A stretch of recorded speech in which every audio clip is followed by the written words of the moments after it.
It's me, Salty. Welcome to my stream. Hello, Kitty. Hello, Forest. Hello, viewers. Hello, VOD watchers. We're back again. Continuing. Acid. You are my most favorite creation. Acid, when you sneak in. Thank you. Thank you for being lovely. Oh my goodness, 11 months. That means my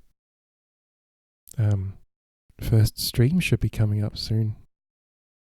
Wow. It's been a while. Yes.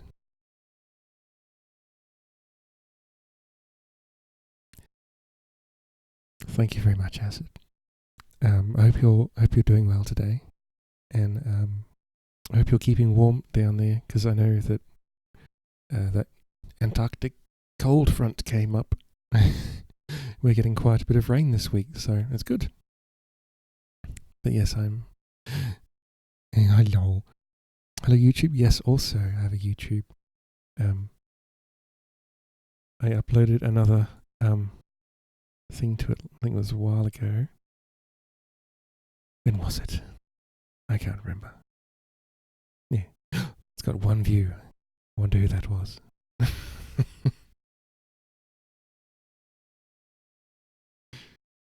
21C air through my screen. Well, that's 21C is. I wouldn't call that warm, but then again, I am from Australia. Yeah, 21 is a nice day here. If it's 21, you're doing all right. Like, what do we got the weather at? The weather's been pretty stable today, actually. Aside from the rain. Yeah, we had a maximum, I think, of 17 and a minimum of like 14.5. So yeah. It's been fairly stable. But it's been rainy and it's good. I love it. I just go and stand watching the rain. It's very relaxing. Yes. So, Acid, hope you're doing well.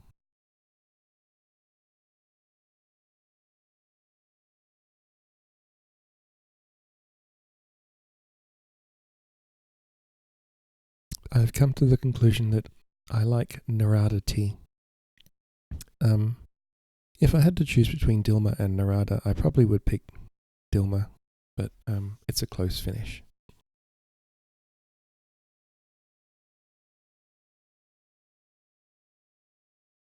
Okay, so we're up to chapter 4. And interestingly enough, we have a new point of view character in this next chapter. Shizuka, Keide's, I suppose, I don't want to say maid, I want more like, I don't know what the equivalent is, handmaiden? I don't know.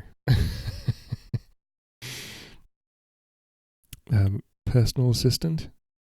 Although, yeah, I suppose Katie's moving up in the world, so I suppose Shizuka would be more like a PA these days. But anyway, she was sent away from Keide because Keide went to see Takeo and marry Takeo and be with Takeo. So Shizuka's like, oh well, I have to go away. Which kind of sucked.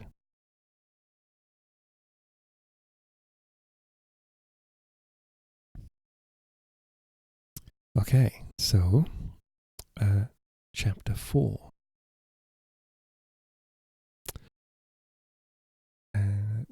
Yes.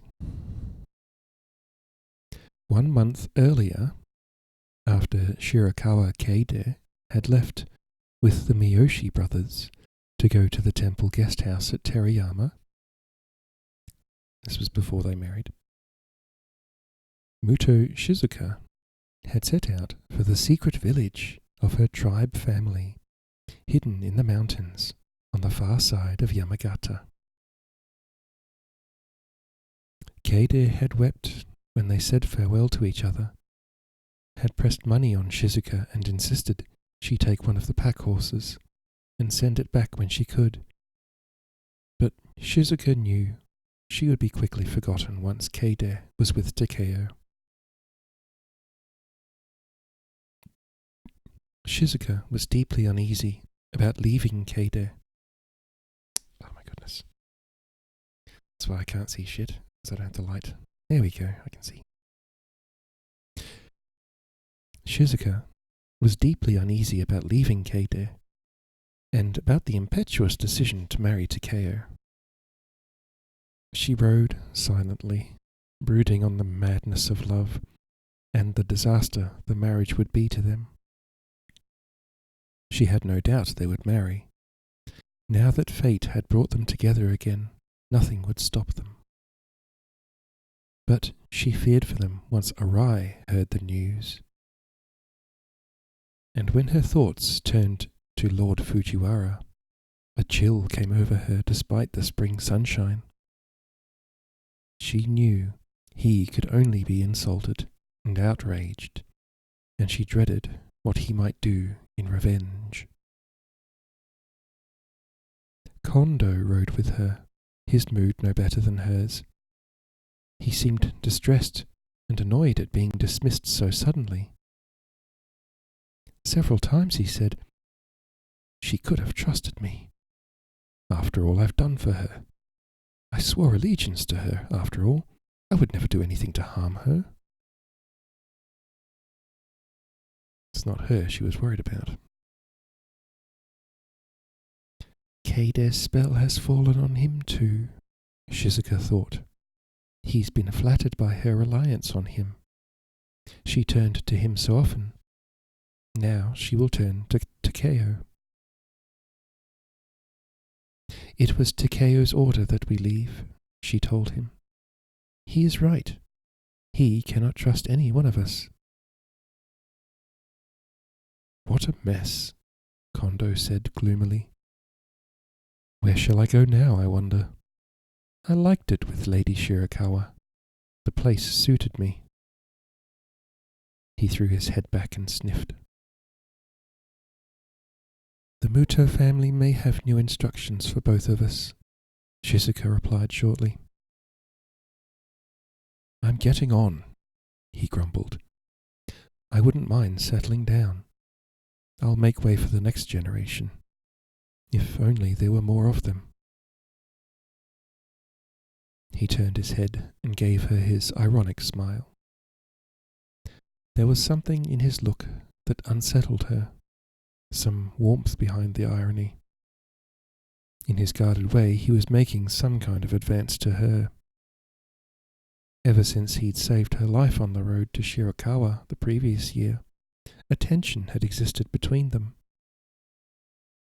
She was grateful to him, and had at one time thought she might sleep with him. But then the affair had begun with Dr. Ishida, Lord Fujiwara's physician, and she had wanted no one but him.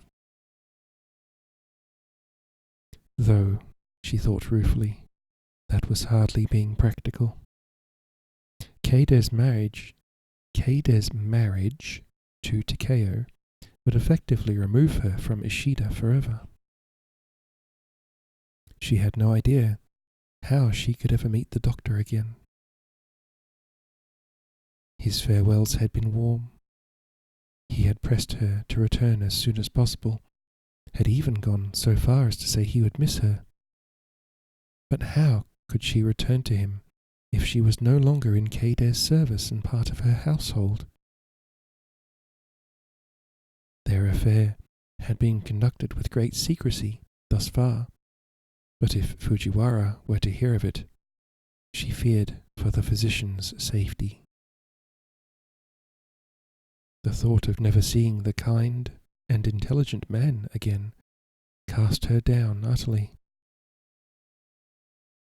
I'm as bad as Keide, she thought. Truly, You never reach the age when you escape being scorched by love. Facts.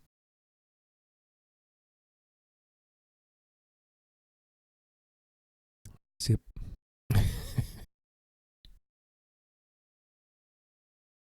They passed through Yamagata and travelled another 20 miles to a village where they stayed the night. Kondo knew the innkeeper. They might even have been related, though Shizuka did not care enough to find out. As she feared, he made it clear that he wanted to sleep with her, and she saw the disappointment in his eyes when she pleaded exhaustion. But he did not press her or force her as he might have done. She felt grateful, and then annoyed with herself for so feeling. However, the next morning, after they had left the horses at the inn and begun the steep climb on foot into the mountains, Kondo said, "Why don't we get married? We'd make a good team. You've got 2 boys, haven't you?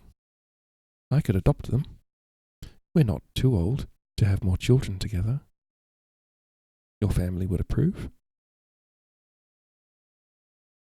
Her heart sank at the thought, especially as she knew her family probably would approve. "You're not married?" It seemed surprising, given his age. "I was married when I was 17, to a Kuroda woman. She died several years ago.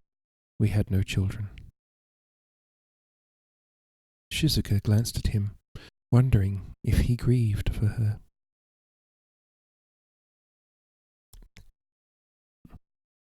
He said, "She was a very unhappy woman. She was not completely sane. She had long periods when she was tormented by horrible imaginings and fears. She saw ghosts and demons. She was not so bad when I was with her, but I was frequently ordered to travel. I worked as a spy for my mother's family, the Kondo, who had adopted me. On one long trip away, I was delayed by bad weather. When I did not return at the expected time, she hanged herself." For the first time, his voice lost its irony. She perceived his real grief and found herself suddenly, unexpectedly moved by him. "Maybe she was taught too harshly," he said. "I've often wondered what we do to our children. In many ways it was a relief to have none." "When you're a child, it's like a game," Shizuka said. "I remember being proud of the skills I had and despising other people for not having them. You don't question the way you're brought up, that's just how it is." "You are talented. You are the Muto Master's niece and grandchild. Being Kuroda in the middle is not so easy, and if you don't have natural talents, the training is very difficult." He paused and went on quietly. "Possibly she was too sensitive. No upbringing can completely eradicate a person's essential character." "I wonder. I'm sorry for your loss." "Well, it was a long time ago, but it certainly made me question a lot of things I'd been taught. Not that I tell most people. When you're part of the tribe, you're obedient. That's all there is to it." "Maybe if Takeo had been brought up in the tribe, he would have learned obedience as we all do," Shizuka said, as if thinking out loud. He hated being told what to do, and he hated being confined. So, what do the Kikuta do? Give him to Akio for training, as if he were a 2-year-old. They've only themselves to blame for his defection. Shigeru knew how to handle him from the start. He won his loyalty. Takeo would have done anything for him. As we all would have done, she found herself thinking, and tried to suppress it. She had many secrets concerning Lord Shigeru that only the dead knew, and she was afraid Kondo might discern them. What Takeo did was quite considerable, Kondo said, if you believe all the stories. Are you impressed, Kondo? I thought nothing impressed you.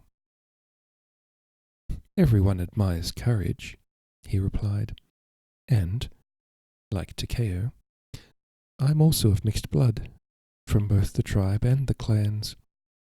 I was raised by the tribe until I was 12, and then I became a warrior on the surface, a spy beneath. Maybe I understand something of the conflict he must have gone through. They walked in silence for a while, then he said, Anyway, I think you know I am impressed by you. He was less guarded today, more open in his feeling towards her. She was acutely aware of his desire, and once she had pitied him, less able to resist it. As Arai's mistress, or as Keide's maid, she had had the status and protection. This is an awkward sentence. As Arai's mistress, or as Keide's maid, she had had status and the protection status gave. But now, nothing was left to her apart from her own skills, and this man who had saved her life, and would not make a bad husband. Just a side note, I can't imagine there's too much, assault of that kind in the tribe when everyone basically, their hands are lethal weapons kind of thing. Like, they're armed to the teeth. Anyway.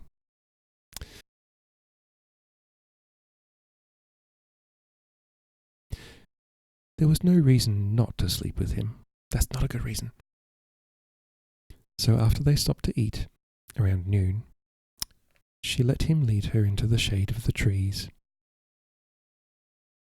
The smell of pine needles and cedar was all around them, the sun warm, the breeze soft.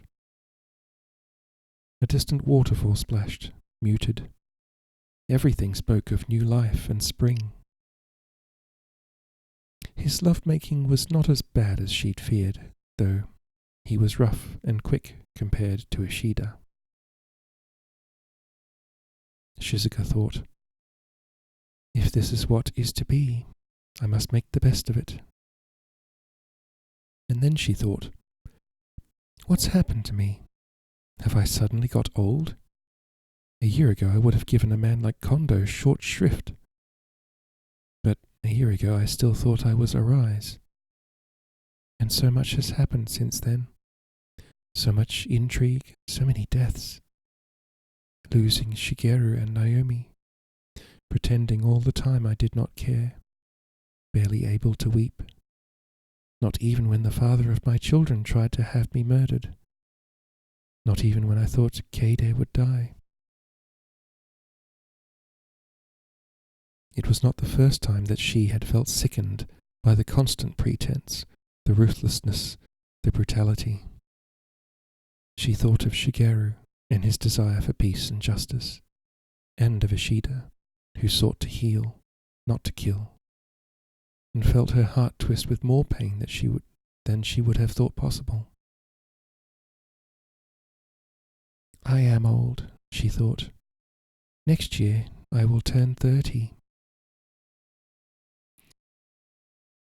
Woman, that is not old.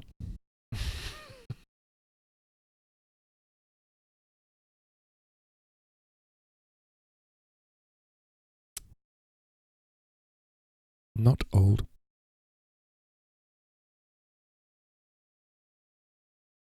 Her eyes went hot, and she realized she was about to weep. The tears trickled down her face, and Kondo, mistaking them, held her more closely. Her tears lay wet between her cheek and his chest, forming a pool on the vermilion and sepia pictures that were tattooed on his body. After a while, she stood up and went to the waterfall. Dipping a cloth into the icy water, she washed her face, then cupped her hands to drink. The forest around her was silent apart from the croaking of spring frogs and the first tentative cicadas. The air was already cooling. They must hasten if they were to reach the village before nightfall. Kondo had already picked up their bundles and slung them onto the pole. Now he lifted it to his shoulder. "You know," he said as they walked on, raising his voice so she could hear him, for she, knowing the path, was in front. "I don't believe you would hurt Takeo. I don't think it would be possible for you to kill him." "Why not?" she said, turning her head. "I've killed men before." "I know your reputation, Shizuka. But when you speak of Takeo, your face softens as if you pity him. And I don't believe you would ever bring grief to Lady Shirakawa because of the strength of your affection for her." "You see everything. You know everything about me. Are you sure you're not a fox spirit?" She wondered if he had discerned her affair with Ishida, and prayed he would not speak of it. "I have tribe blood in my veins too," he returned. "If I am far from Takeo, I will not be torn 2 ways, she said. "The same goes for you." She walked on for a while, in silence, and then spoke abruptly. "I suppose I do pity him. Yet, people say you are ruthless." His voice had recovered its hint of mockery. "I can still be moved by suffering, not the sort people bring on themselves through their own stupidity, but the suffering that is inflicted by fate." The slope steepened, and she felt her breath catch. She did not speak until it lessened again, but she was thinking of the threads that bound her life with Takeo and Keide, and with the destiny of the Otori. There was room on the path now for 2, and Kondo came up alongside her. Takeo's upbringing among the hidden, his adoption into the warrior class by Shigeru, and the demands of the tribe seem irreconcilable elements in his life, Shizuka said finally. "They will tear him apart, and now this marriage will arouse more hostility against him." "I don't suppose he'll live for long. Sooner or later, someone will catch up with him." "You never know," she replied, pretending a lightness she did not feel. "Perhaps it would not be possible for me or anyone else to kill him, because we would never get near him." 2 attempts were made on his way to Teriyama, Kondo said. "They both failed, and 3 men died." "You did not tell me that." "I suppose I didn't want to alarm Lady Shirakawa and make her ill again. But with every death, the rage against him grows stronger. It's not a way I would like to live." "What, the tribe are sending people to kill Takeo, and they're getting angry because Takeo keeps killing them?" That's ridiculous, but okay. It's not a way I would like to live." "No," Shizuka thought, "nor would any of us. We would like to live without intrigue and suspicion. We would like to sleep deeply at night, not listening for every unfamiliar sound, fearing the knife through the floor, the poison in the meal, the unseen archer in the forest." At least for a few weeks I can feel safe in the secret village. The sun was beginning to set, sending brilliant rays between the cedars and turning their trunks black. The light spilled extravagantly across the forest floor. For the last few minutes, Shizuka had been aware that someone was following them. It must be the children, she thought, and remembered with a flash of clarity how she had honed her own skills as a child in this very area. She knew every rock, every tree, every contour of the land. "Senko, Taku," she called, "is that you?" One stifled giggle was the only reply.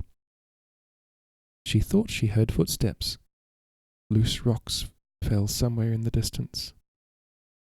The children were taking the quick way home, running up the ridge and down again, while she and Kondo followed the winding path. She smiled and tried to shake off her dark mood. She had her sons. She would do whatever seemed best for them. And she would follow her grandparents' advice. Whatever they told her to do, she would do. There was a certain comfort in obedience, and, as Kondo said, it meant everything to the tribe. Again, she tried not to think of her own deep disobedience in the past, and hoped it would remain buried with the dead. They left the main path and, clambering over a pile of boulders, followed a smaller one that wound through a craggy ravine. At the far end it made one more twist and began to descend into the valley. Shizuka stopped for a moment. The view never failed to enchant her. The hidden valley in the middle of the rugged mountain country was so surprising. Through the slight haze made up of mist rising from the stream and smoke from hearth fires, they could look down on the small collection of buildings. But by the time they had followed the path through the fields, the houses stood above them, protected by a strong wooden wall. The gate, however, was open, and the men guarding it greeted Shizuka cheerfully. "Hey, welcome home."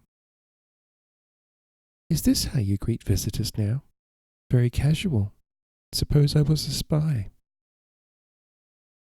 "Your sons already told us you were coming," one of the guards replied. "They saw you on the mountain."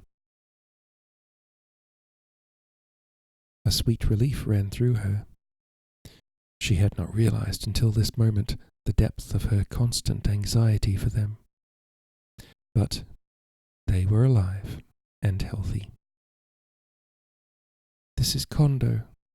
She broke off, realizing she did not know his given name.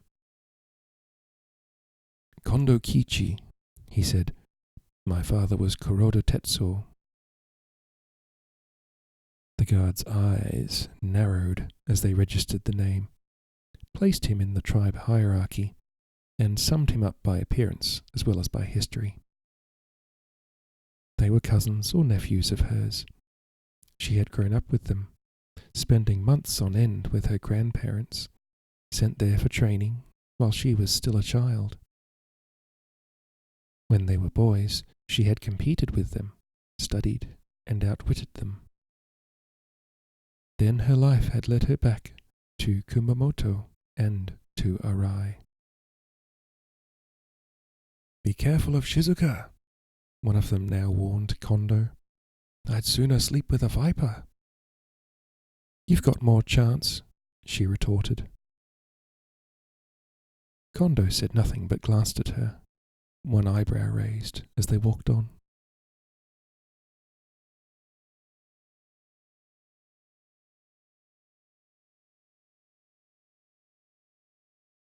From outside, the village buildings looked like ordinary farmhouses, with steep-pitched thatch roofs and faded cedar beams.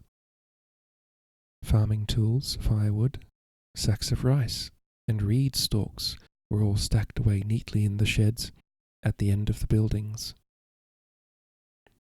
The outer windows were barred with wooden slats, and the steps were made from rough-hewn mountain stone. But within, the houses held many secrets. Hidden passageways and entrances, tunnels and cellars, false cupboards and floors, which could conceal the whole community if necessary. Few knew of the existence of this secret village, and even fewer found their way here, yet the Muto family were always ready for attack. And here they trained their children in the ancient traditions of the tribe. Shizuka felt an involuntary thrill at the memory of it. Her heartbeat quickened. Nothing since then, not even the fight at Inuyama Castle, came anywhere near the intense excitement of those childhood games. The main house lay in the center of the village, and at its entrance her family were already waiting to greet her. Her grandfather with her 2 sons, and, to her surprise and pleasure, next to the old man, her uncle, Muto Kenji. "Grandfather, uncle," she greeted them demurely, and was about to introduce Kondo when the younger boy ran to her excitedly and threw his arms round her waist. "Taku," his older brother rebuked him and then said, "Welcome, mother. It's been such a long time since we saw you." "Come here and let me look at you," she said, delighted by their appearance. They had both grown and had lost their childhood chubbiness. Zenko had turned 12 at the beginning of the year, and Taku 10. Even the younger boy had strength and hardness in his muscles, and they both had direct, fearless eyes. "He is growing like his father," Kenji said, clapping Zenko on the shoulder. It was true, Shizuka thought, gazing on her older son. He was the image of her eye. Taku, she thought, had more of a Muto look, and he, unlike his brother, bore the straight line of the Kikuta relatives across his palms. The sharp hearing and other skills might already be manifesting themselves, but she would find out more about that sort of thing later. Kondo, meanwhile, had knelt before the 2 Muto masters, telling them his name and parentage. "He is the one who saved my life," Shizuka said. "You may have heard there was an attempt to murder me." "You're not the only one," Kenji said, catching her eye as if to silence her, and indeed she did not want to say too much in front of the boys. "We'll talk about it later. I'm glad to see you." A maid came with water to wash the dust from the traveller's feet. Shizuka's grandfather said to Kondo, "You are very welcome, and we are deeply grateful to you. We met a long time ago. You were only a child. You probably don't remember. Please, come and eat." As Kondo followed the old man inside, Kenji murmured to Shizuka, "But what has happened? Why are you here? Is Lady Shirakawa all right?" "Nothing has changed your fondness for her, I see," Shizuka replied. "She has joined Takeo in Terayama. I expect they will marry soon, against all my advice, I might add. It is a disaster for them both."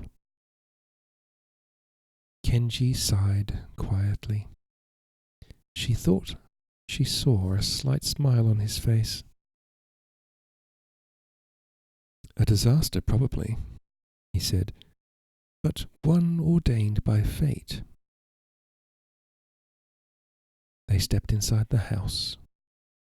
Taku had run ahead to tell his great-grandmother to bring wine and cups, but Zenko walked quietly next to Kondo. Thank you for saving my mother's life, sir, he said formally. I am in your debt. I hope we'll get to know each other and be friends, Kondo replied. Do you like hunting? Maybe you can take me out on the mountain. I've eaten no meat for months. The boy smiled and nodded. Sometimes we use traps, and later in the year, falcons. I hope you'll still be here then. He is a man already, Shizuka thought. If only I could protect him. If only they both could stay children forever. Her grandmother came with the wine. Shizuka took it from her and served the men. Then she went with the old woman to the kitchen, breathing in deeply, savouring all the familiar smells. The maids, cousins of hers, welcomed her with delight. She wanted to help with the food as she always had, but they would not let her. Tomorrow, tomorrow, her grandmother said. Tonight you can be the honoured guest. Shizuka sat on the edge of the wooden step that led from the earthen-floored kitchen to the main part of the house. She could hear the murmur of the men talking, the higher voices of the boys, Zenko's already breaking. Let's drink a cup together, her grandmother said, chuckling. We didn't expect you, but you're all the more welcome for that. You're all the more welcome for that. What a jewel, isn't she? She appealed to the maids, who readily agreed. Shizuka is prettier than ever, Kana said. More like the boy's sister than their mother. And she's got a good-looking man in tow as usual, laughed Miyabi. Did he really save your life? It's like something out of a story. Shizuka smiled and drank the wine in a gulp, happy for the moment to be home, listening to the sibilant dialect of her relatives as they pressed her for gossip and news. They say Lady Shirakawa is the most beautiful woman in the 3 countries, Kana said. Is it true? Shizuka downed another cup, feeling the warmth of the wine hit her stomach and send its cheerful message through her body.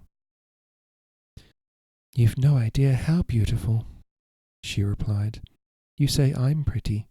Well, men look at me and want to sleep with me, but they look at Shirakawa Keide and despair. They can't bear the fact that such beauty exists, and they will never possess it. I tell you, I was far prouder of her looks than of my own. They say she bewitches people, Miyabi said, and whoever desires her dies. She's bewitched your uncle, the old woman cackled. You should hear him talk about her. Why did you leave her? Kana asked, deftly dropping vegetables sliced as thin as paper into the steamer. She's bewitched herself by love. She's joined Otori Takeo, the Kakuta boy who's caused so much trouble. They are determined to marry. He sent me and Kondo away because the Kakuta have issued an edict against him. Kana yelped as she steamed her fingers by mistake. Ah, what a shame, Miyabi sighed. They're both doomed then. What do you expect? Shizuka retorted. You know the punishment for disobedience. But the corners of her own eyes grew hot, as if she were about to weep. Come, come, her grandmother said. She seemed more gentle than Shizuka remembered. You've had a long journey. You're tired. Eat and get your strength back. Kenji will want to talk to you tonight. Kana spooned rice from the cooking pot into a bowl and heaped vegetables on top of it. They were the spring vegetables of the mountain: burdock, fern shoots, and wild mushrooms.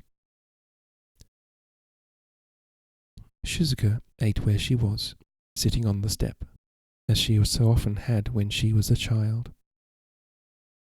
Miyabi asked delicately, "I have to prepare the beds, but where is the visitor to sleep?" "He can go with the men," Shizuka replied through a mouthful of rice. "I will be up till late with my uncle." If they slept together in her family home, it would be as good as announcing their marriage. She was not sure yet. She would do nothing without seeking Kenji's advice. Her grandmother patted her on the hand, her eyes bright and happy, and poured them both another cup of wine.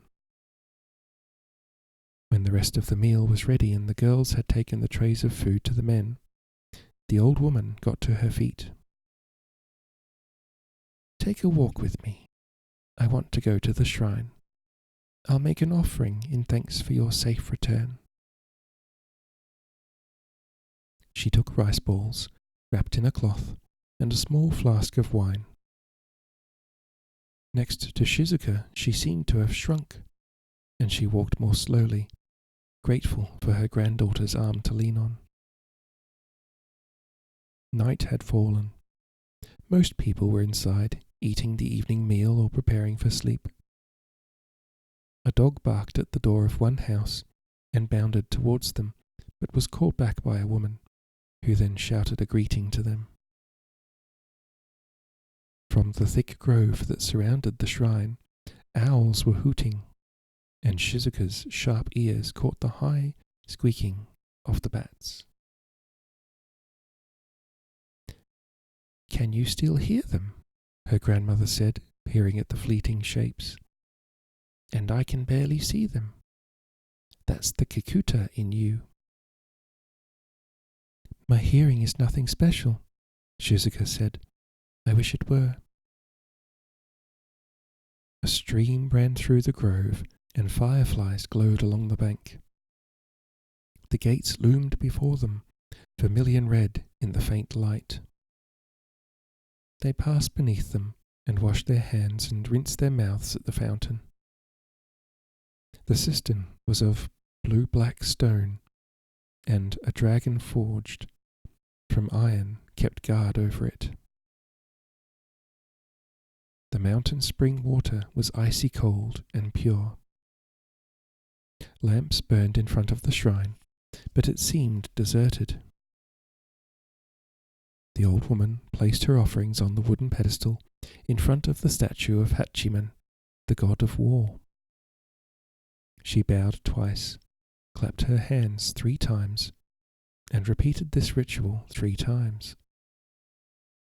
Shizuka did the same and found herself praying for the god's protection, not for herself or for her family, but for Keide and Takeo in the wars that would certainly engulf them.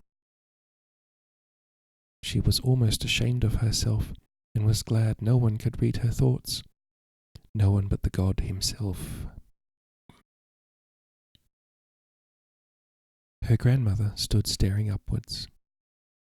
Her face seemed as ancient as the carved statue and as full of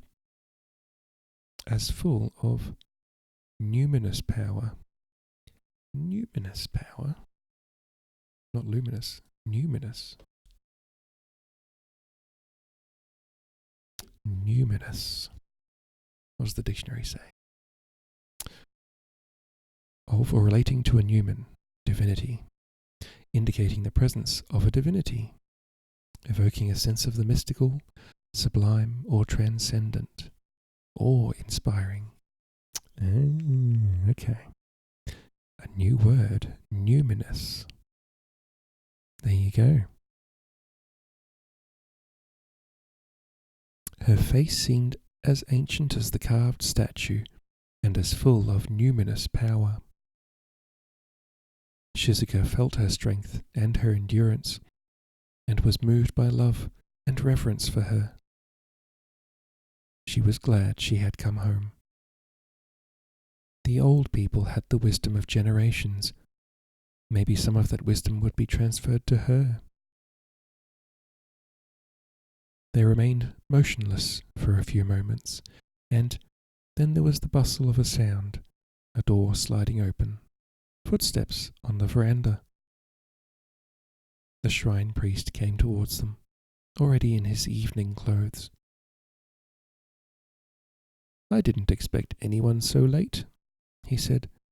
"Come and drink a cup of tea with us." "My granddaughter is back." "Ah, Shizuka, it's been a long time. Welcome home." They sat with the priest and his wife for a while, chatting casually, catching up with the gossip of the village. Then her grandmother said, "Kenji will be ready for you now. We must not keep him waiting." They walked back between the darkened houses, now mostly silent. People slept early at this time of year and rose early to start the spring work, preparing the fields and planting. Shizuka recalled the days she had spent as a young woman, ankle-deep in the rice fields, planting the seedlings, sharing her youth and fertility with them, while traditional songs were chanted by the older women on the banks. Was she too old to take part in the spring planting now? If she married Kondo, would she be too old to have another child? The girls were cleaning up the kitchen and scouring the dishes when they returned. Taku was sitting where Shizuka had sat earlier, his eyes closing, his head nodding. He has a message for you," Miyabi laughed. "Wouldn't give it to anyone but you." Shizuka sat down beside him and tickled his cheek. "Messengers can't fall asleep," she teased. "Uncle Kenji is ready to talk to you now," Taku said importantly, and then spoiled the effect by yawning. "He's in the living room with grandfather, and everyone else has gone to bed." "Where you should be," Shizuka said, pulling him into her arms. She hugged him tightly, and he relaxed against her like a little boy, nuzzling his head into her breasts. After a few moments, he began to wriggle and said in a muffled voice, "Don't keep Uncle Kenji waiting, Mother." She laughed and released him. "Go to bed." "Will you still be here in the morning?" He yawned again. "Of course." He gave her a sweet smile. "I'll show you everything I've learned since I last saw you." "Your mother will be astonished," Miyabi said. Shizuka walked with her younger son to the women's room where he still slept.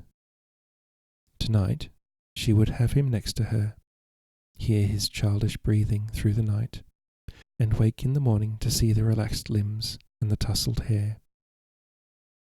She had missed that so much. Zenko slept in the men's room now. She could hear his voice questioning Kondo about the battle of Kushimoto, where he had fought with Arai. She heard the note of pride in the boy's voice when he mentioned his father's name. How much did he know of Arai's campaign against the tribe, of his attempt on her life? What will happen to them? She thought. Will their mixed blood be as destructive to them as Takeo's? She said good night to Taku, walked through the room, and slid the door open to the next room, where her uncle and grandfather sat waiting for her. She knelt before them, touching her brow to the matting. Kenji smiled and nodded, saying nothing. He looked at his father and raised his eyebrows. "Well, well," the old man said, "I must leave you two together." As Shizuka helped him to his feet, she was struck by how much he, too, had aged. she walked with him to the door, where Kana was waiting to help him get ready for bed. "Good night, child," he said. "What a relief it is to have you here in safety in these dark days. But how long will we be safe anywhere?"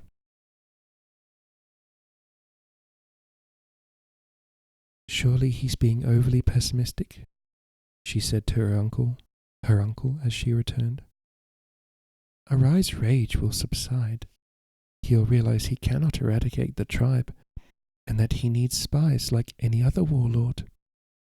He'll come to terms with us." "I agree. No one sees Arai as a problem in the long term. It would be easy enough to lie low until he's calmed down, as you say. But there is another matter that could be far more serious. It seems Shigeru left us an unexpected legacy.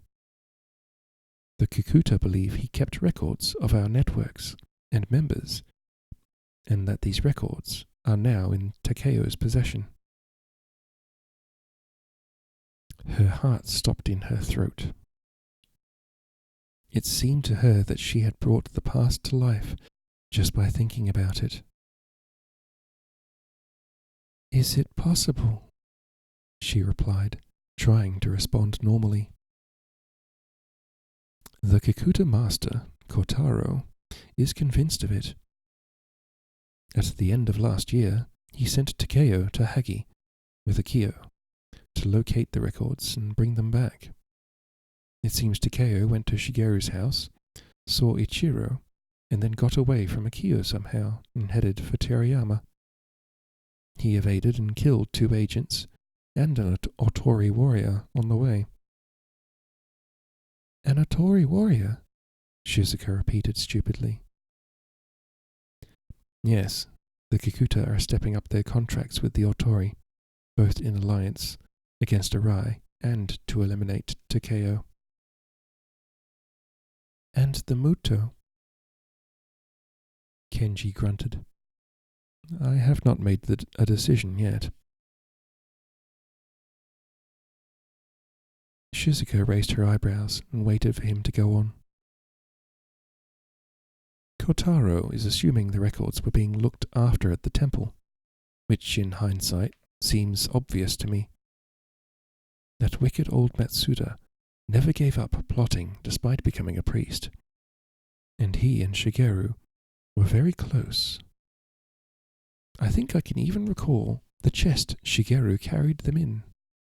I can't imagine how I overlooked it. My only excuse is that I had other things on my mind at the time. The Kikuta are furious with me, and I'm left looking like an idiot." He grinned ruefully. "Shigeru outfoxed me. Me, who they used to call the Fox."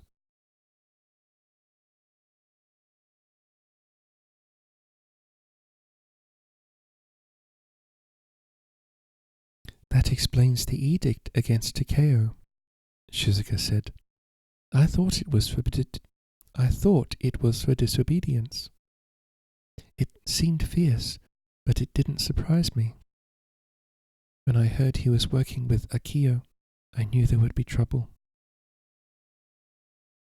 Look, Akio had it coming. He was a dick.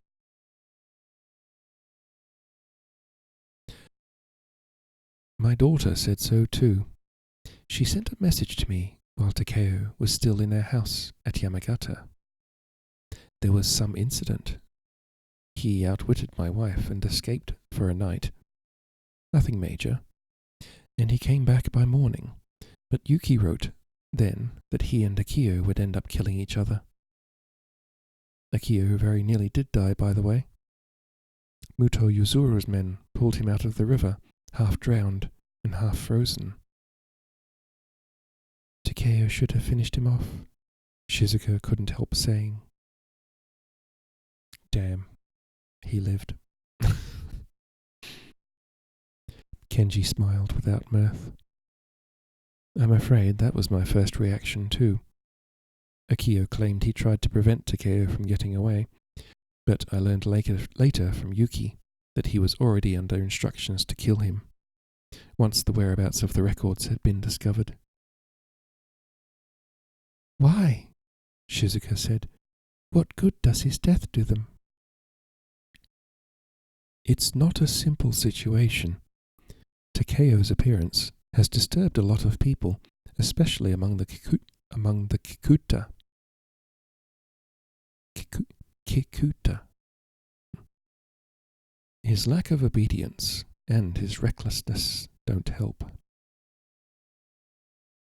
"The Kikuta sound so extreme, whereas you always seem to give Takeo a lot of leeway," Shizuka said. "It was the only way to handle him. I learned that as soon as I got to Hagi. He's got good instincts. He'll do anything for you if you win his loyalty, but you can't force him. He'll break rather than give in." "Must be a Kikuta trait," Shizuka murmured. "Maybe." Kenji sighed deeply and stared into the shadows. He did not speak for a while, then said, "For the Kikuta, everything is black and white. You obey or you die. The only cure for stupidity is death. All the things they're brought up to believe." "If the Kikuta ever find out my part in all this, they will kill me," Shizuka thought. "I dare not tell Kenji either." "So, now Takeo is not only lost to the tribe, but holds information with which he can destroy us?" "Yes, and that information will buy him an alliance with Arai sooner or later." "He will never be allowed to live," Shizuka said with renewed sorrow. "He's survived so far. It's proved harder than the Kikuta thought it would be to get rid of him." Shizuka thought she detected a note of rueful pride in her uncle's voice. That's because Kenji was Takeo's teacher.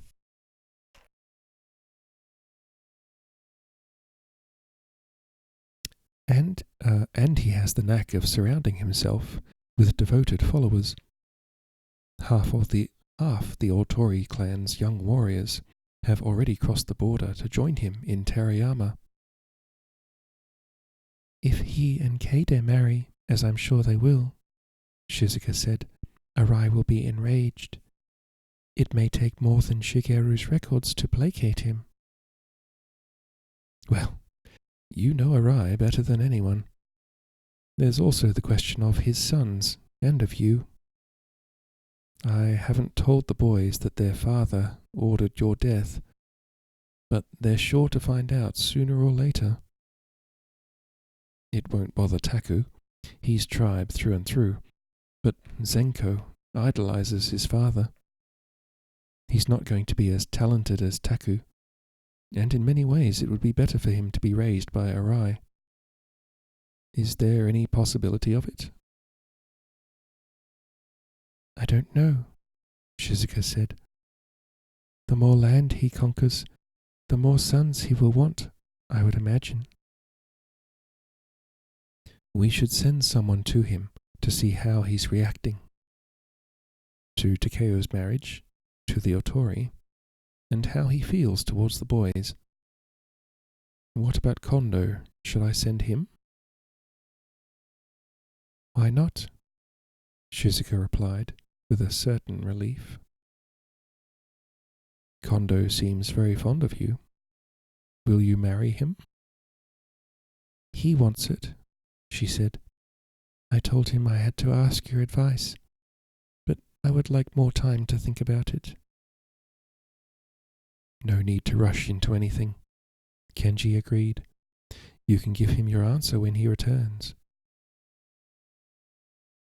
His eyes gleamed with some emotion that she could not read. "And I can decide what action to take." Shizuka said nothing, but she studied Kenji's face in the lamplight, trying to make sense of all the pieces of information he had given her trying to decipher the unspoken as much as the spoken. She felt he was glad to be able to share these concerns with her, and guessed he had not told anyone else, not even his own parents.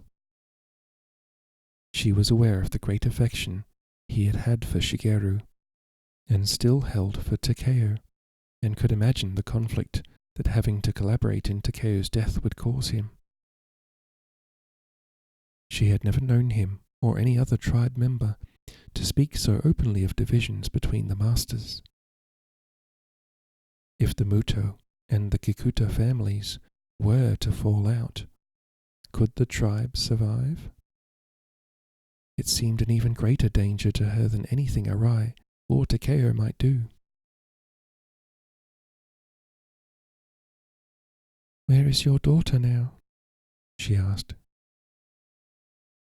"As far as I know, she is in one of the secret Kikuta villages north of Matsue."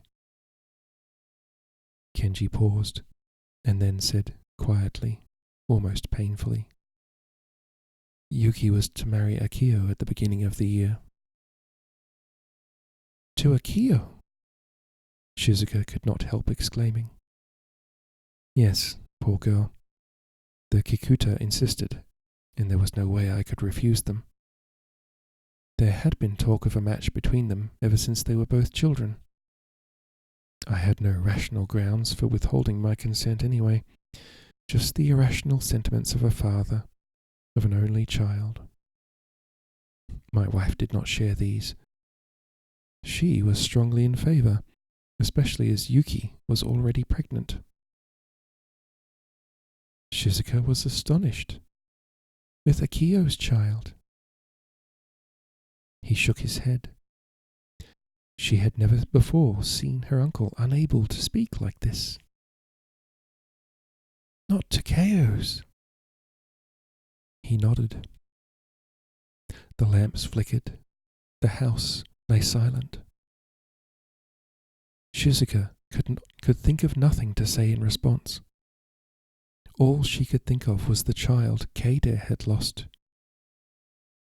She seemed to hear again the question Keide had asked her in the garden at Shirakawa. Would they have taken the child as they took Takeo? That the tribe should have a child of Takeo's seemed like something supernatural to her, the cruel workings of fate that humans cannot hope to escape, turn and twist as they might. Kenji took a deep breath and went on. She became infatuated with Takeo after the incident at Yamagata, and took his side strongly against the Kikuta master and me. As you might imagine, I myself was in considerable anguish over the decision to kidnap Takeo in Inuyama before the assassination attempt on Aida. I betrayed Shigeru. I don't think I will ever forgive myself for the part I played in his death. For years I considered him my closest friend. However, for the sake of unity within the tribe, I did as the Kikuta desired and delivered Takeo to them. But between you and me, I would have been happy to have died at Inuyama if that could have erased the shame I felt. I have not spoken of this to anyone except you.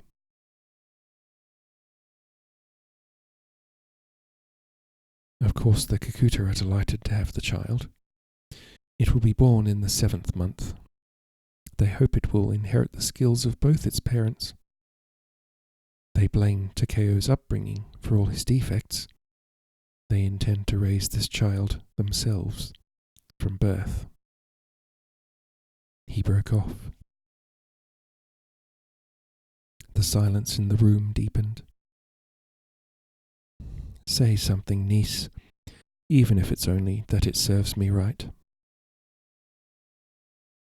It is not for me to judge you for anything you have done, she replied in a low voice. I am sorry for all you must have suffered. I am amazed at the way fate plays with us, like pieces on a board. Do you ever see ghosts? I dream of Lord Shirakawa, she admitted. After a long pause, she added, You know that Kondo and I brought about his death to preserve Keide and her child. She heard the hiss of his breath, but he did not speak, and after a few moments she continued. Her father was out of his mind, on the point of violating and then killing her.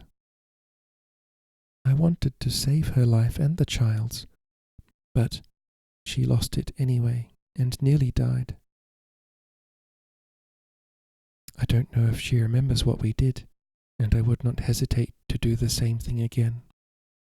But, for some reason, perhaps because I have never spoken of it to anyone, not even Kondo, it haunts me.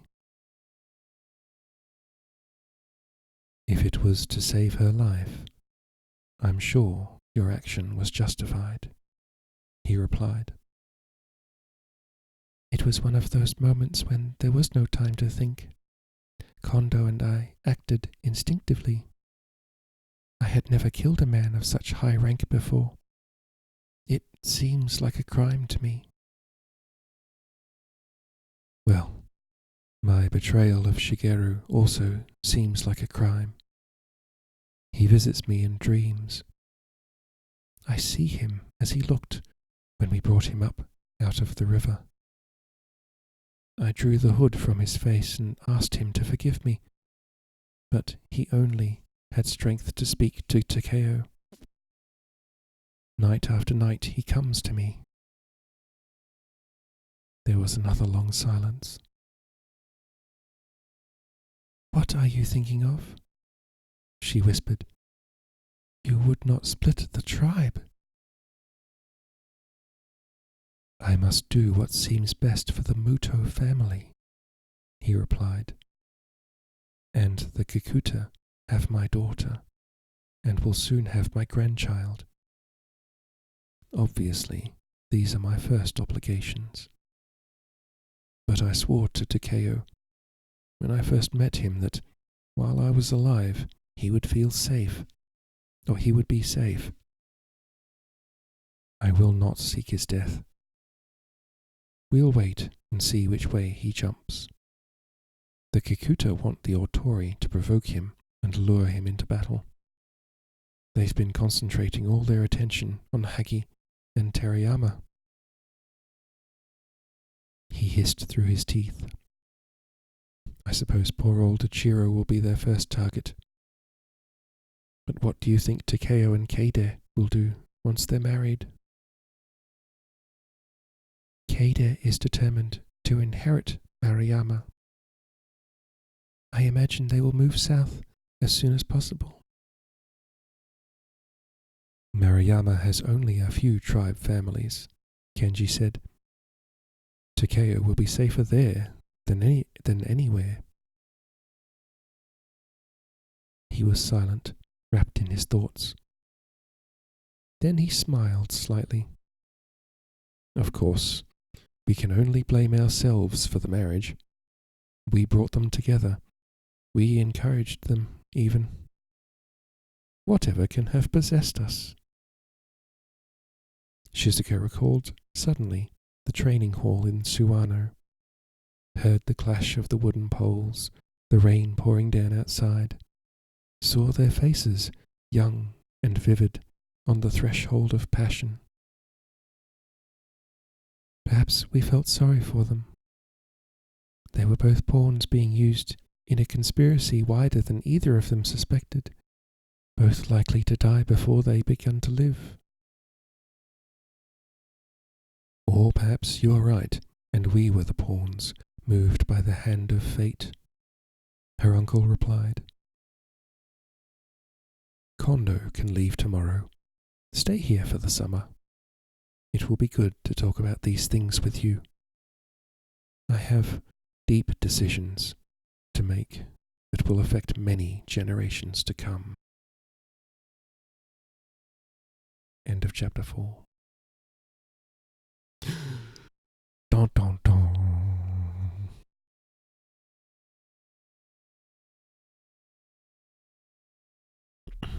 So Kenji's thinking about the Muto family's position within the tribe and whether they're going to support the Kikuta in their crusade against Takeo.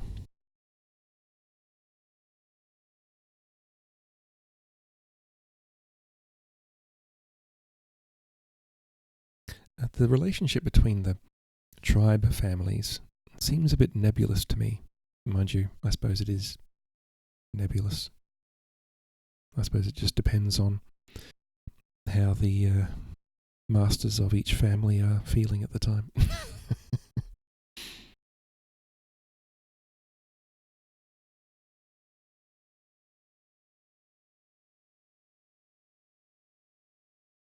So, let's have a look. Chapter 5. Back to Takeo's point of view. How long are we? How long is it? Okay. I'll keep reading. I just want to see how long it is, and whether we're going to hit the end, or whether I'll stop at a good point. I think it's a long chapter. I think it's a very long chapter. I think this should have been 2 chapters. Jesus. Okay, there we go.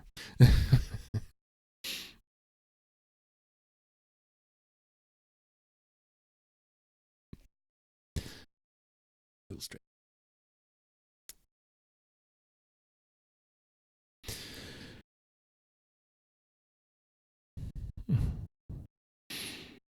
Very good. Right. So, what were Takeo doing? Oh, that's right. Last week, Takeo and Keide, or Takeo mainly, were leading his army, or their army, to Maruyama, where they encountered, I think it was Aida's nephew or something like that, and Aida's nephew was married to another of Lady, what was her name? Lady Maruyama. Lady Maruyama's relatives. Keide is the closest relative to Lady Maruyama, but there are other relatives who also are trying to grab power. So yes, and also Keide was the nominated heir, so she really has the right. But that doesn't really matter because Takeo rolled in and basically steamrolled their cousin, and that was that. Chapter 5. The first weeks in Maruyama were spent as Keide had predicted, in restoring the land. Our welcome was warm and seemingly wholehearted, but Maruyama was an extensive domain with many hereditary retainers and a large body of elders who were as opinionated and conservative as most old men.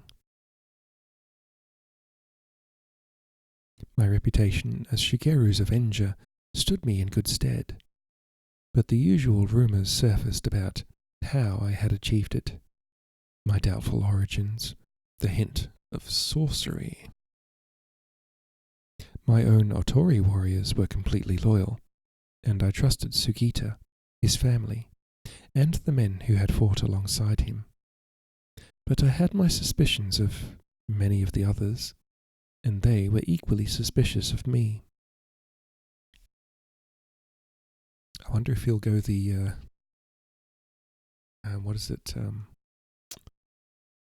the young Caesar route, where they all went round and yeah. I think it was Caesar. I don't know whether it's fiction, whether it's a fictional story or whether it's truth, but I read somewhere that Caesar, when he was younger, went round with his mates and like murdered and stole all the rich estates I wonder if he's going to go that route or not.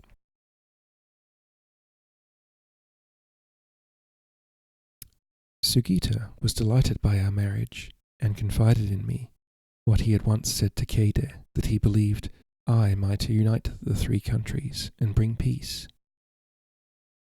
But the elders generally were surprised by it.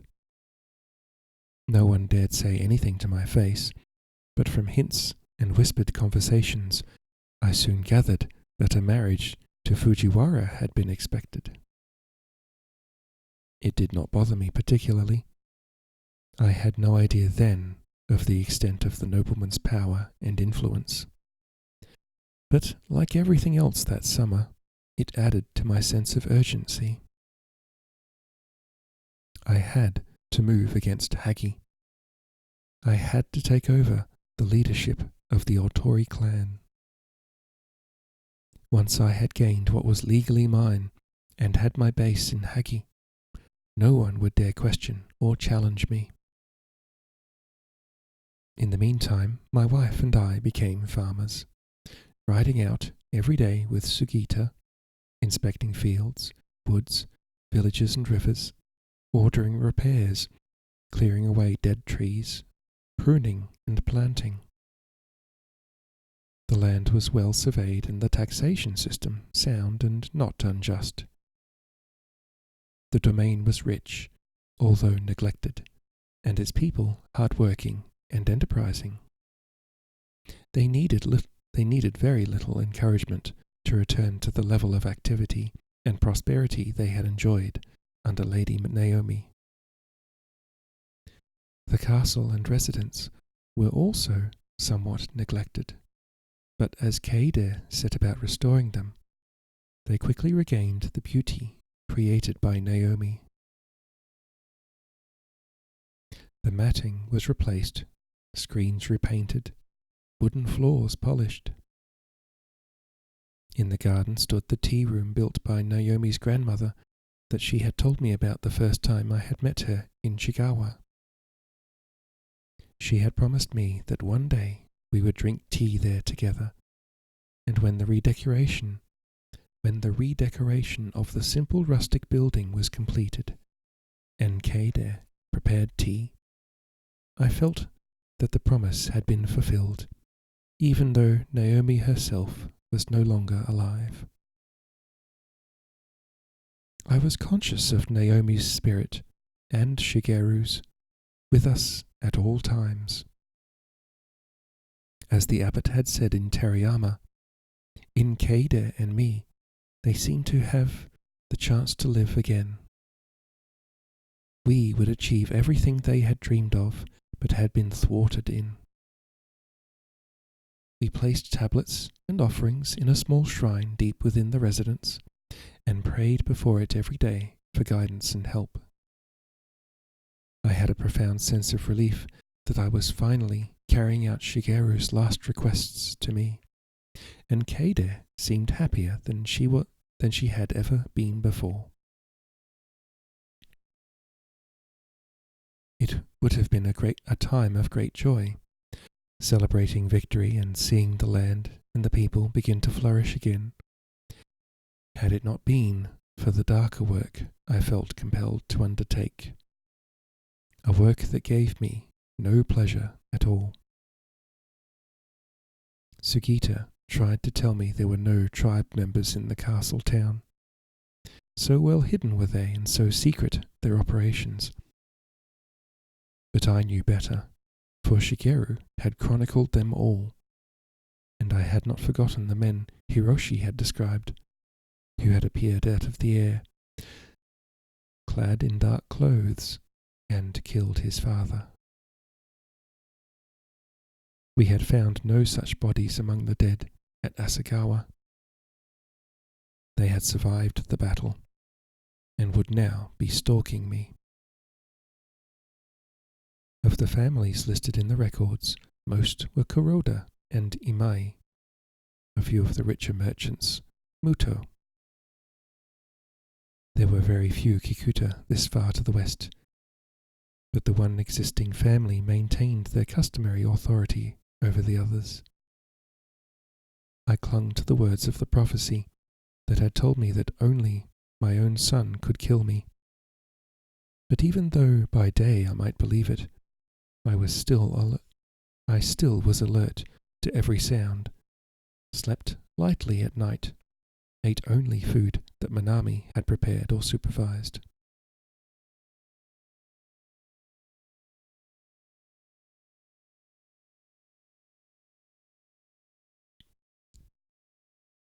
I had heard nothing of Yuki, and did not know if her child was born, or if it was a boy.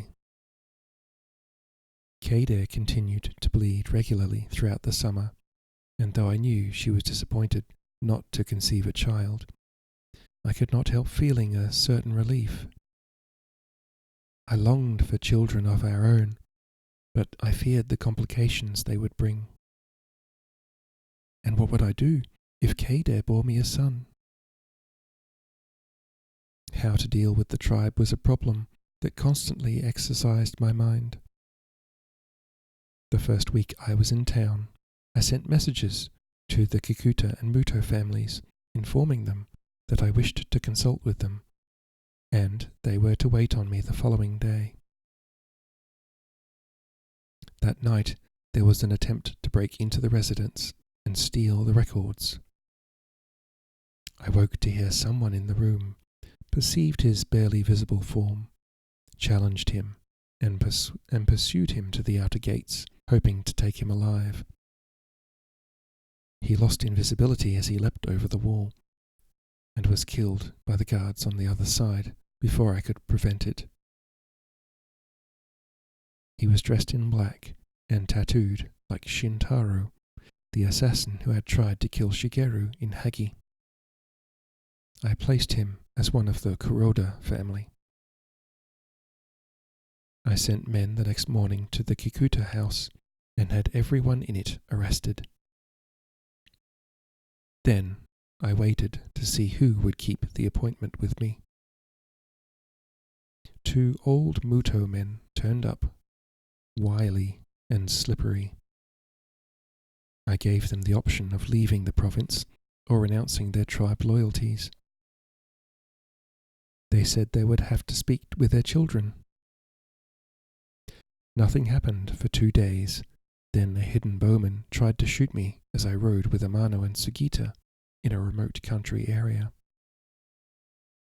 Shun and I, the horse, heard the sound together and evaded the arrow.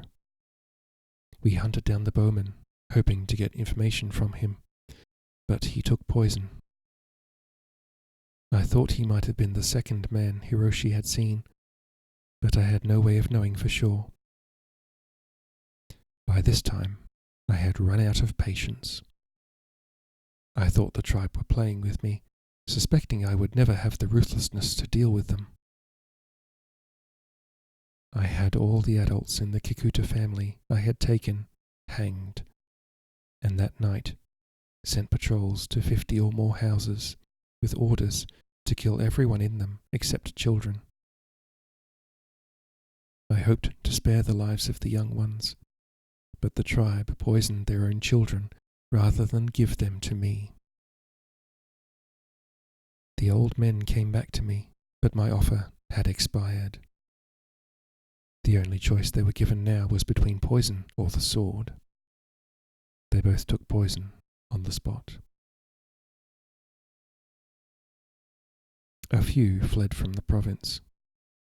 I did not have the resources to track them down. Most sat tight, concealed in secret rooms, as I had once been, or in hidden villages in the mountains. No one would have been able to ferret them out, except me, who knew everything about them, and had been trained by them in their own ways. I was privately sickened by my own ruthlessness, and horrified that I was massacring families, just as my own had been massacred. But I saw no alternative, and I do not think I was cruel. I gave them swift deaths.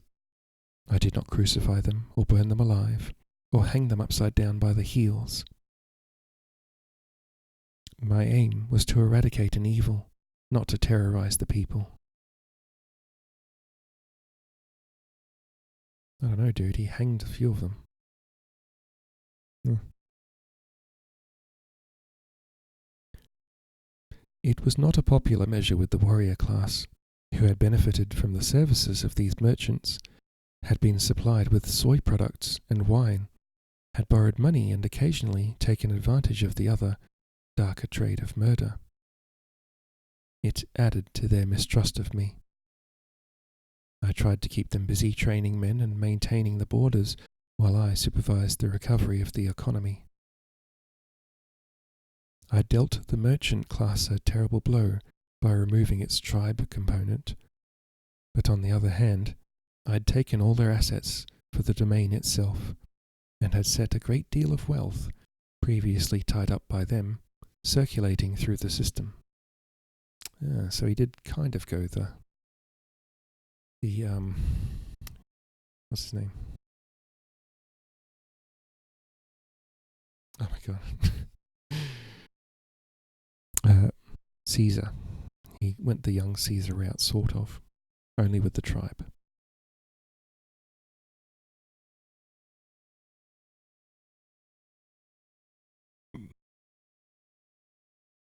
For 2 weeks, it seemed we would be faced with a shortage of essential goods before winter.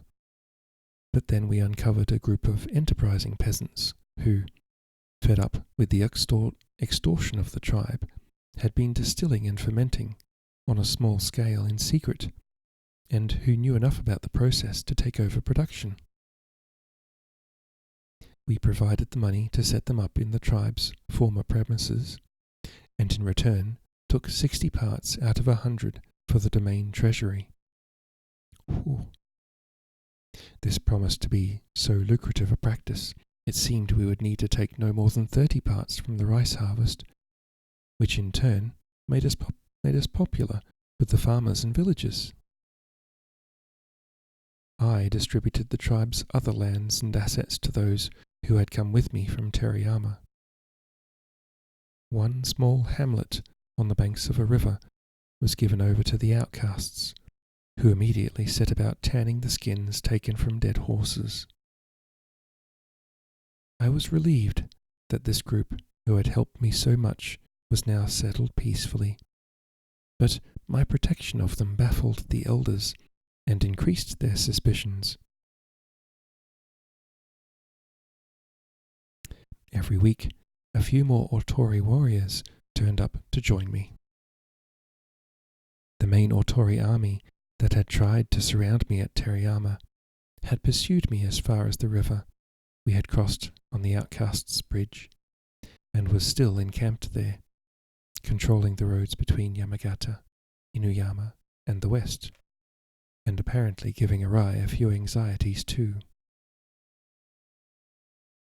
I joined Keide most afternoons in the tea room, where, together with Makoto and the Miyoshi brothers, we discussed strategy. My main fear was that if I stayed where I was for too long, I would be encircled by the Otori to the north and Arai to the southeast.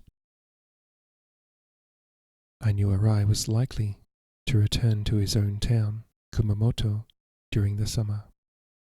Thank you for following, friendo. I could not hope to fight on two fronts. We decided that now was a good time to send Kahei and Gemba to Arai to try to make peace of some kind, for however short a period. I was aware I had very little to bargain with.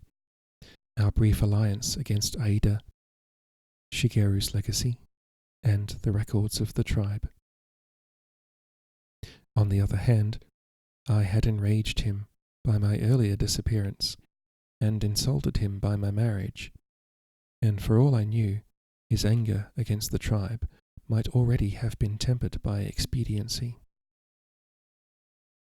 That's a good question. What's Arai going to do?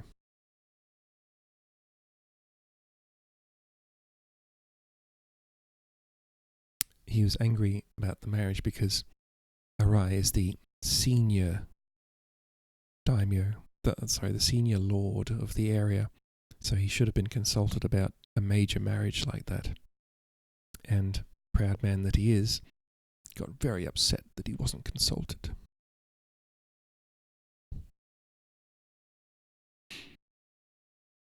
I had no illusions about peace with the Autori. I could not negotiate with Shigeru's uncles, and they would never abdicate in my favour.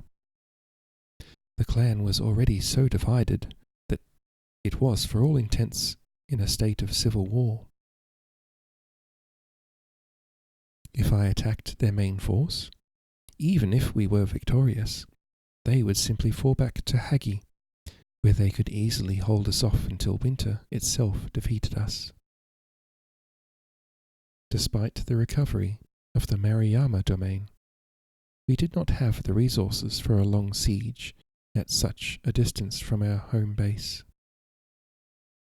I had escaped from the Autori army by using the outcasts, whom no one else had dreamed of approaching, and now I began to wonder how I might take them by surprise again. When I thought of the city, I saw it lying in the cup of the bay, so defensible on its landward side, so open to the sea. If I could not get to Hagi by land, might I not be able to go by water? Troops that could be transported rapidly by sea. I knew of no warlord who had such a force. Yet history tells us that hundreds of years ago, a huge army sailed from the mainland and would have been victorious had the 8 islands not been saved by a storm sent from heaven.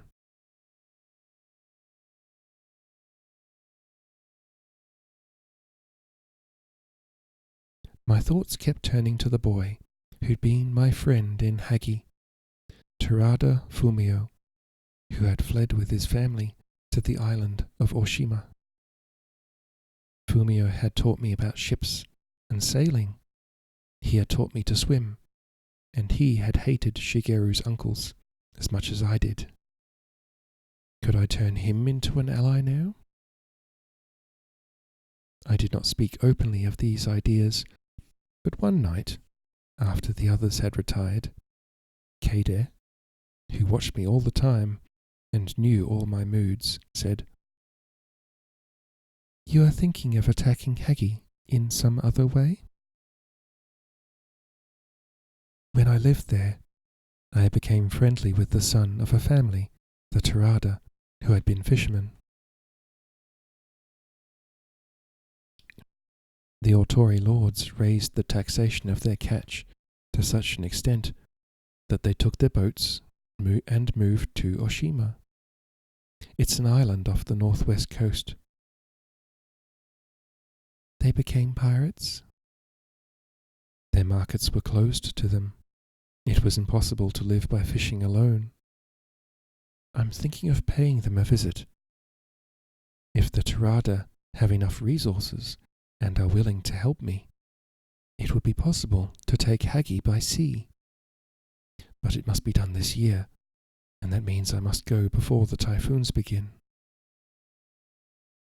Why do you have to go yourself? Keide asked. Send a messenger. Fumio will trust me, but I don't think his family will talk to anyone else. Now that the rains are over, Kahei and Gemba must go at once to Inuyama. I'll go with a few men. Makoto, Jiro, maybe. Let me come with you, Keide said. I thought of the complexities of travelling with my wife, of bringing one woman at least to accompany her, of finding suitable accommodation. No, stay here with Sugita. I don't want us both to be absent from the domain at the same time. Amano must stay here too. I wish I were Makoto, she said. I am jealous of him. He is jealous of you, I said lightly. He thinks I spend far too much time talking to you. A wife is for one thing, providing heirs. Everything else a man should look for in his comrades. I had been joking, but she took me seriously. I should give you a child. Her lips were pressed together, and I saw her eyes moisten with tears. Sometimes I'm afraid I will never conceive again. I wish our child had not died. We will have other children, I said. All girls, all as beautiful as their mother. I took her in my arms. It was a warm, still night, but her skin felt cold, and she was shivering. Don't go, she said. I will only be away a week at the most. The next day, the Miyoshi brothers set out for Inuyama to plead my cause with Arai, and the day after, I left with Makoto for the coast. Keide was still upset, and we parted with a slight coolness between us. It was our first disagreement. She wanted to come with me. I could have let her, but I did not. I did not know how long it would be, or how much we would both suffer before I saw her again. Still, I rode out cheerfully enough with Makoto, Jiro, and 3 men. We went in unmarked travelling clothes, so we could move swiftly and without formalities.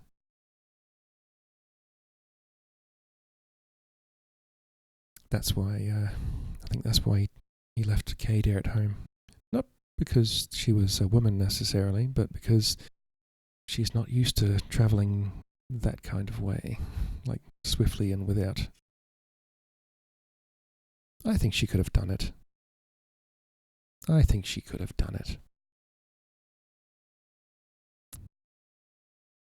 I was happy to be leaving the castle town for a while, and happy, too, to be able to set aside the ruthless work I'd undertaken to eradicate the tribe.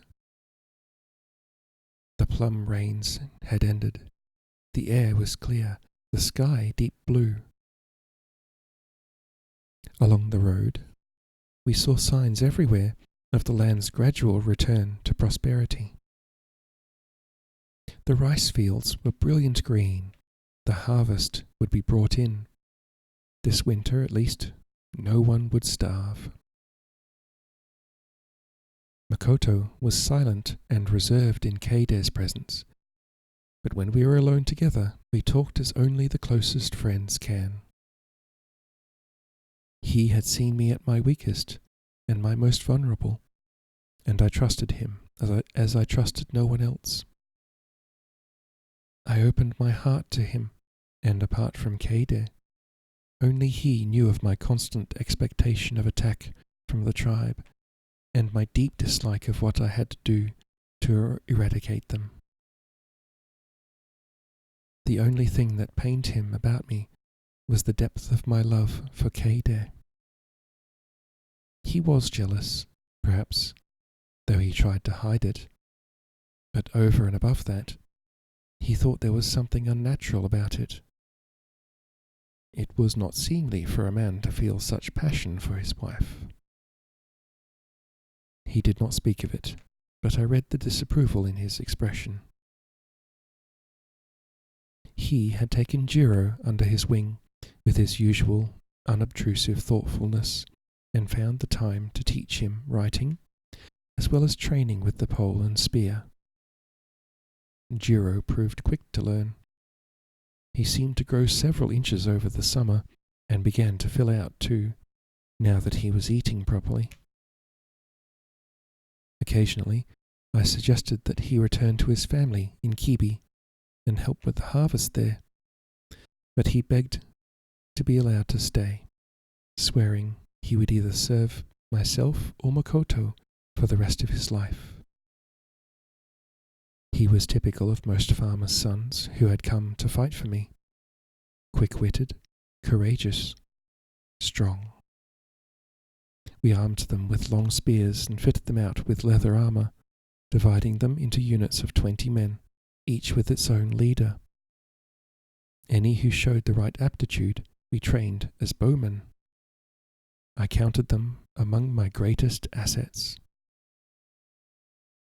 On the afternoon of the third day, we came to the coast.